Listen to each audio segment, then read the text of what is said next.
Assalamualaikum warahmatullahi wabarakatuh. Anak-anakku, sekarang belajarnya bahasa Jepang ya. Karena kemarin kalian sudah berkenalan dengan Bu Yanti dan Bu Yanti sudah sedikit tahu tentang kalian. Dan kemarin yang belum mengumpulkan tugas perkenalan segera dikumpulkan ya, karena Bu Yanti akan tetap menerima walaupun sudah terlambat. Jadi kenapa tugasnya itu perkenalan seperti itu? Karena kan kita nggak bisa tatap muka. Kalau kita bisa tatap muka, Bu Yanti juga akan meminta kalian untuk berkenalan di depan kelas. Karena kita nggak bisa tatap muka, jadi seperti itulah solusi yang terbaik. Agar Bu Yanti bisa mengenal kalian satu persatu saat ketemu di jalan. Bu Yanti tidak tahu kalau itu kalian, kan nggak mungkin Bu Yanti menyapa. Nah, kalau ketemu jalan dengan Bu Yanti dan Bu Yanti tidak mengenal kalian, disapa ya. Terima kasih. Kita akan lanjut ke bahasan berikutnya. Kita ke bab 1. Bab ini akan menjelaskan hanya dasar-dasarnya saja, belum ke intinya. Jadi akan membahas tentang apa itu bahasa Jepang itu digunakan untuk apa, dan lain-lain. Silakan mengambil buku catatan kalian, dicatat apabila ada yang perlu dicatat, dan nanti di akhir slide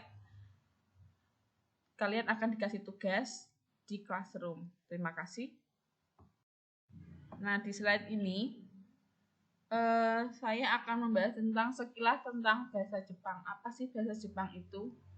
Nah, ini ada pengertiannya. Bahasa Jepang merupakan bahasa yang dipakai oleh bangsa Jepang, tidak seperti bahasa Melayu dan bahasa Inggris yang digunakan oleh beberapa negara. Bahasa Jepang hanya digunakan di negara Jepang. Yang pertama. Yang kedua itu, di negara Jepang hanya terdapat satu bahasa, yakni bahasa Jepang, yang digunakan sebagai bahasa nasional sekaligus sebagai bahasa resmi kenegaraan. Jadi di Jepang itu hanya ada satu bahasa. Kalau di Indonesia kan ada banyak ya, bahasa Jawa, Sunda, bahasa Madura, lagi bahasa Batak. Nah, kalau di Jepang itu bahasanya hanya satu, yaitu bahasa Jepang, dan digunakan sebagai bahasa nasional juga. Kalau di Indonesia, bahasa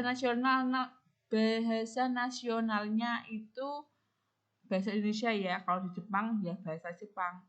Kalau di pelosok-pelosok seperti Jawa dan sebagainya, kalau di negara Jepang, kabupaten-kabupaten ataupun desa-desa juga menggunakan bahasa Jepang. Kita ke slide berikutnya. Di slide ini, karena bacaannya banyak sekali, jadi Bu Yanti nggak akan terlalu banyak menjelaskan, hanya akan membacakan beberapa saja. Perbedaan bahasa Jepang dan bahasa Indonesia.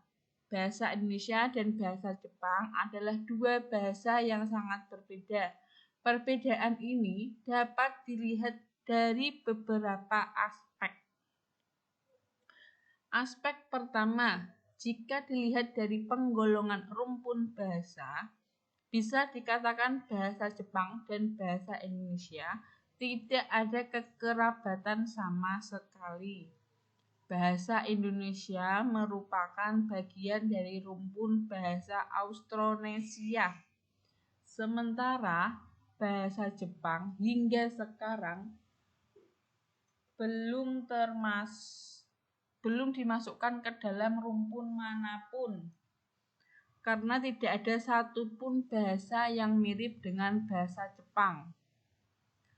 Nanti kalian gini, bahasa Jepang kan mirip dengan bahasa Korea, mirip dengan bahasa Cina, ya kan, karena mereka memang tetanggaan. Tapi bahasa seperti itu kan hanya ada beberapa negara saja, tidak banyak ya. Kalau bahasa Inggris, bahasa Prancis itu mungkin banyak, bahasa Australia juga.